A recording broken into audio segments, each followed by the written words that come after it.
Hi, everyone. Judge Andrew Napolitano here for Judging Freedom. Today is Monday, August 14th, 2023. Ray McGovern joins us now.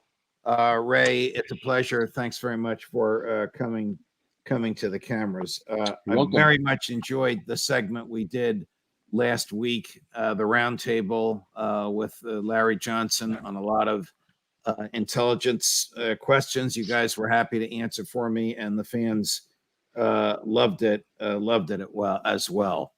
Where do you think Joe Biden's head is? That's a tough question, Ray. In terms of Ukraine. I mean, the spring offensive has gone nowhere. The Ukrainian forces haven't even reached the outermost of the three Russian defensive perimeters, and everybody seems to recognize that thanks to American introduction of arms, Ukraine is now the most mined country in the world, and we're making it worse by adding cluster bombs. Where do you think this is going? Does the president see this? I don't think, well, I was going to say, some of my colleagues would say that his head is where the sun never shines. But it's not funny, really.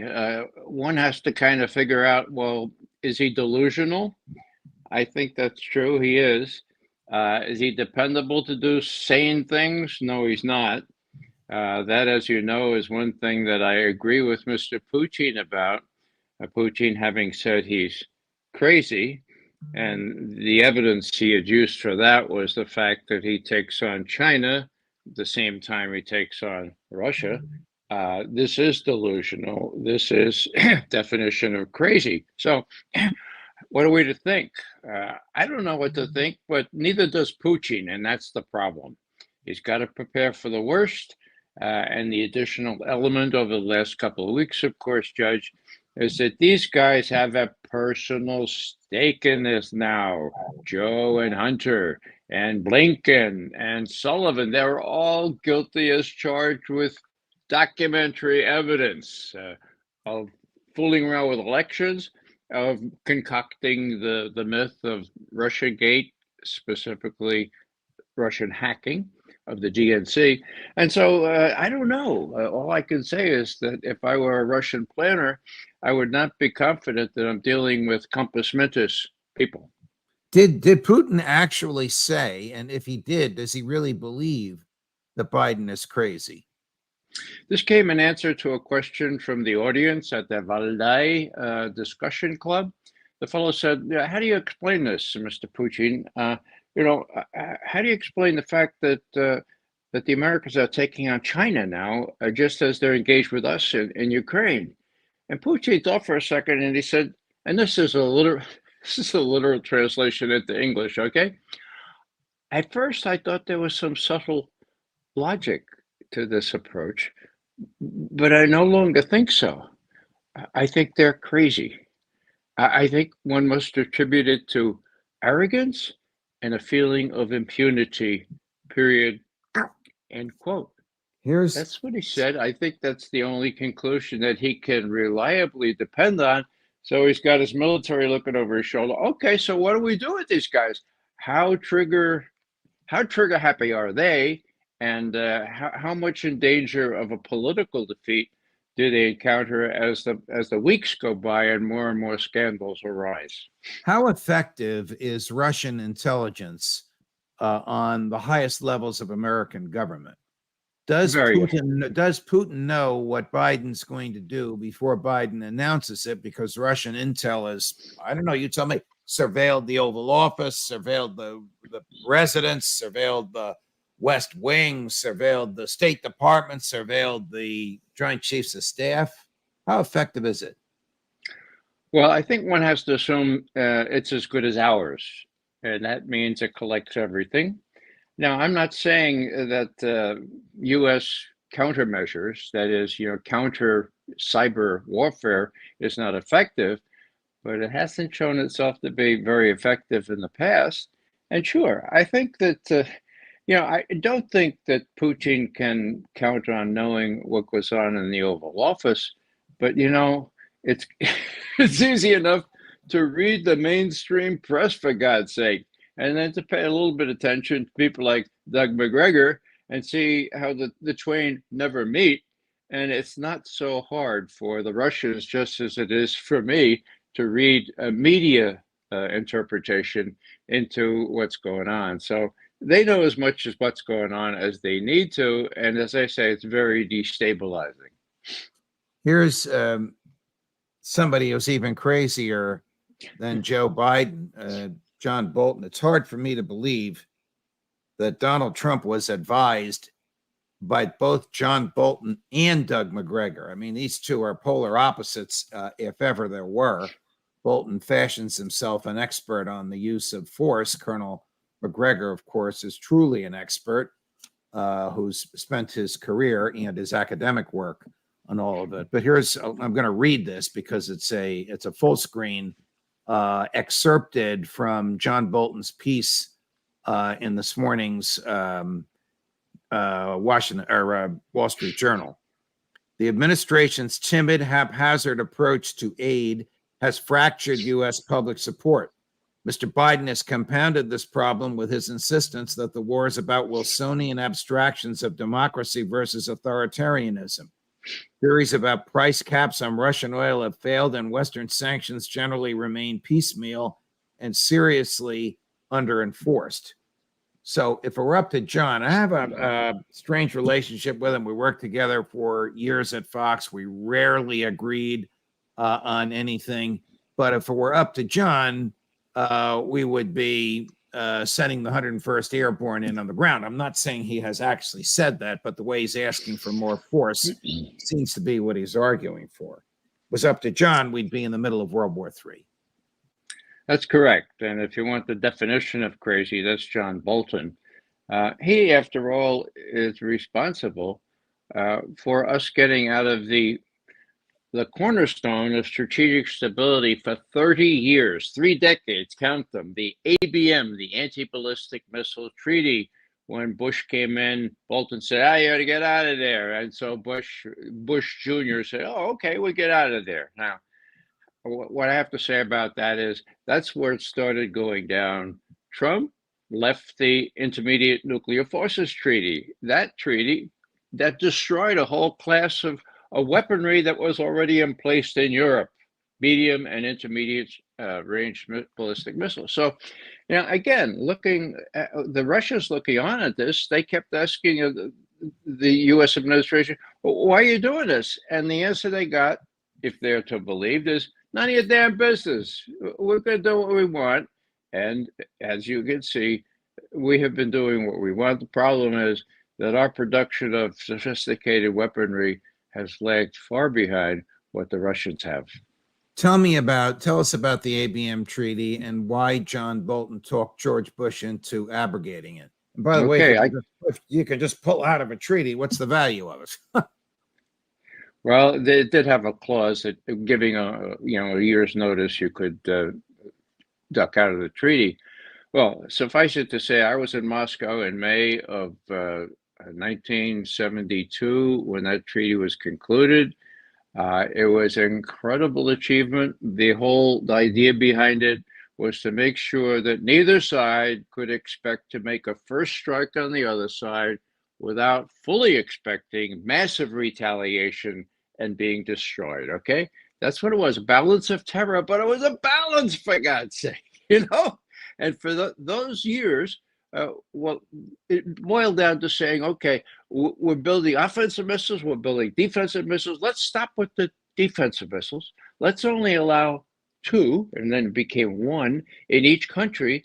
And so there could be no defense against these things. Did the Russians cheat? Yeah, they cheated. They built this great big radar out there in Siberia, a place called Krasnoyarsk. We told Reagan, he said, show them the photos. We did. It took 6 years, but when Gorbachev finally came into office, he said, all right, it's an ABM treaty. We're going to tear it down. And they tore it down. So treaties work, for God's sake. Did the U.S. cheat? On the ABM treaty? Yes.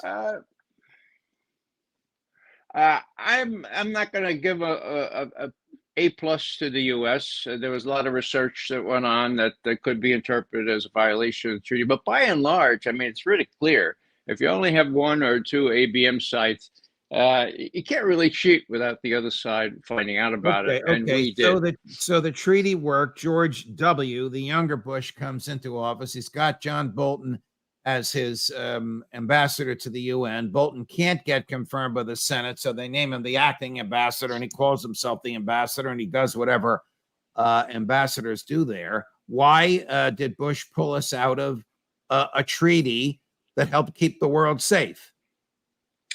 Well, one reason is that Bolton was not alone here. He had Don Rumsfeld. He had other people who were really interested in showing that we were the big guys here. And not incidentally, we could spend these guys to hell. We could finance our defense industries to a fairly well and make a lot of money doing it. And a lot of people, so then we know who else was involved, and that was Dick Cheney, because he had just left the chair and CEO of Raytheon before he became vice president. All right, we're going to take a little break for a sponsor announcement. When we come back, we're going to play a clip on Vladimir Zelensky pretending he's shocked at corruption in Ukraine. Right after this. Hi, everyone. Judge Andrew Napolitano here for Lear Capital. You all know that I am a paid spokesperson for Lear Capital because it's the right thing to do, because the government is regulating too much and printing too much money and reducing the value of everything you earn and everything you own. And the best hedge against this is gold and silver. That's what I've done. I know the folks at Lear. I trust the folks at Lear. I've worked with the folks at Lear, and I use their advice when it comes to my investing in gold and silver. You should do the same. Call them at 800-511-4620 or go to learjudgesnap.com. You'll have a very nice conversation with a very knowledgeable person who'll send you literature to read, which you can review with your spouse and your financial advisor, and then you can call them back and decide what you want to do. Why Lear? Lear has 25 years experience and thousands of five-star reviews and a 24-hour risk-free guarantee. And when you have this conversation with the Lear representative, you'll find out if you can qualify for a $15,000 gold bonus. So call Lear now, 800-511-4620 or learjudgenap.com. Is it true that Ukraine is the most corrupt major government and society in Europe? Yes. If further proof were needed, we find out recently that people have been able to buy their way out of military service for $10,000 bucks. Zelensky himself has dismissed all the people in charge of recruiting. I mean, hello, it's only the poor slobs from the farms and the inner cities that get sent to war, just as the case is in our country.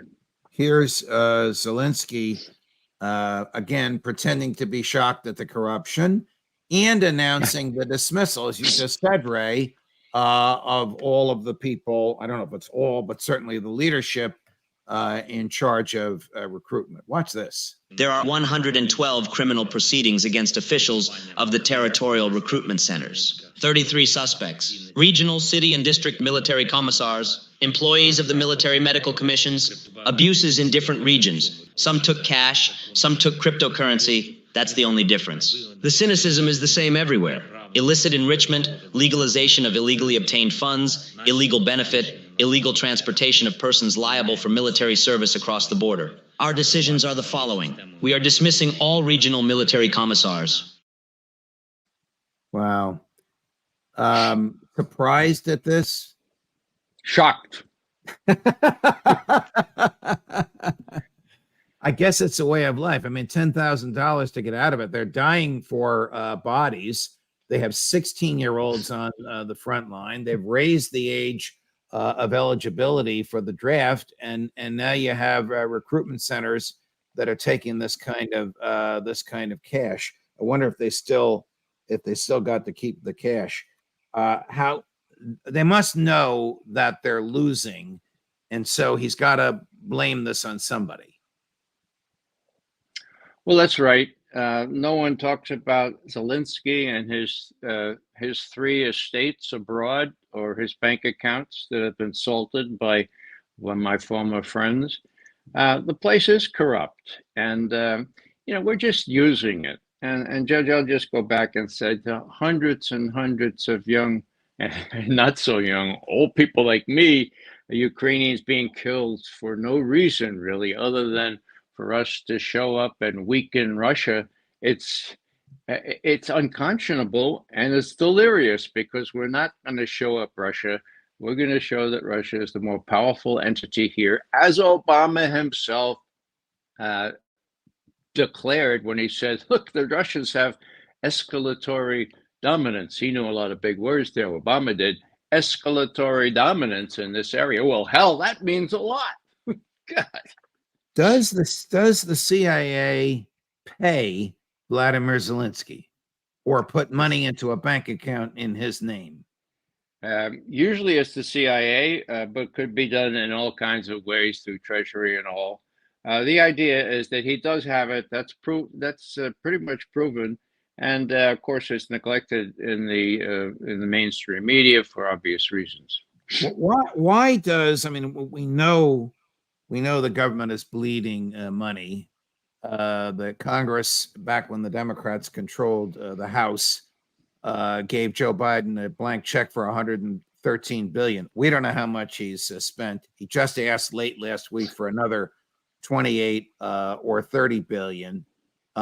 So we know the U.S. is funding so much over there, including Intel. But why would American Intel, whether it's CIA or NSA or DEA or whoever it is, be putting money into Zelensky's account? Is this just to have more control over him than the Americans already have? Well, that may be the illusion. Suffice it to say, the CIA does what the president or people like Sullivan and Blinken tell it to do. They don't have any options. They don't really reclama. Look, the head of the CIA, Bill Burns, has said Russia has lost. The weakness of the Soviet military has been exposed to all to see. That was just a month ago. Now, these people are advising Biden. And again, Biden is taking on China at the same time. He's talking about their economy. He's talking about the really bad guys. It's cartoonish, for God's sake, but these guys are running it. Here's President Putin last weekend, not the weekend that just ended, but the previous weekend, talking about the reacquisition of Crimea by the Ukrainians as if it's a foregone conclusion. Today, I held a meeting on the content of our return policy, specifically regarding Crimea and its reintegration. It is obvious that after the liberation of Crimea from occupation, economic opportunities, personal security for people, and a sense of real freedom, which has not been there since 2014, will return there. But all of this should not be just abstract. Every detail of the deoccupation of Crimea should have a specific meaning. How exactly normal life returns, what exactly this means for Crimea and for all our people. This should be clear to everyone.